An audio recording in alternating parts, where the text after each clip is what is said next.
Hi everyone, আসসালামু আলাইকুম। It's me Nusaiba Mustafa and welcome to my new video. তো যেহেতু আমার মেজো বোন এসেছিল সেই দিন, আর রাত ভরে আমরা মেহেদি দিয়েছি, তার কোন জানি আত্মীয়র বিয়ে, সেজন্য তার একদম হাত ভরে মেহেদি দিতে হবে। এই মেহেদি ডিজাইনটা সিলেক্ট করি, বললেন তো সবাই কেমন হয়েছে। তারপরে এখানে দেওয়ার পরে আমিও ভাবলাম যে আমি বসে কেন থাকবো, আমার হাতেও একটু দেই, তো এই তো দিলাম। এটাও খুব সুন্দর হয়েছিল। এত খিদা লেগেছে, প্রায় তখন রাত 2:30 বাজে, সেই জন্য প্রচণ্ড খিদা লেগে গিয়েছিল।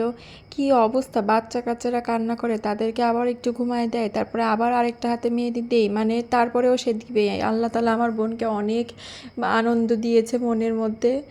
তো এখানে তো আগের দিনের একটু গোশ ছিল, সেটাও আমি দিচ্ছিলাম, ওর ভিতরে অ্যাড করেছি। ইফ ইউ ওয়ান্ট জাজ মি ইউ ক্যান, বাট দিয়েছিলাম একটু এক্সপেরিমেন্ট করার জন্য। আর রামেন ছিল না, যা ছিল সেটা দিয়ে কাজ চালাতে হয়েছে। আমি একটা জিনিস বুঝে গিয়েছি, জীবনে যেটা নাই সেটা বাদ, যেটা আছে সেটা নিয়ে সুখে থাকা ভালো। আর এর ভিতরে ডিম দিয়েছিলাম। ফার্স্টে ভেবেছিলাম যে আমি আর অন্য বাটিতে তুলবো না, কিন্তু পরে তুলেছি। মেজো আপনি বলছিল যে না না, পাতিলে কেমনে খাবি। তারপরে আবার মেহেদি দিয়ে দিয়েছে, আর যেহেতু আমি দিয়ে দিয়েছি সেই জন্য আমার নামটা অবশ্যই আমি লিখবো, এটা আমি করে থাকি।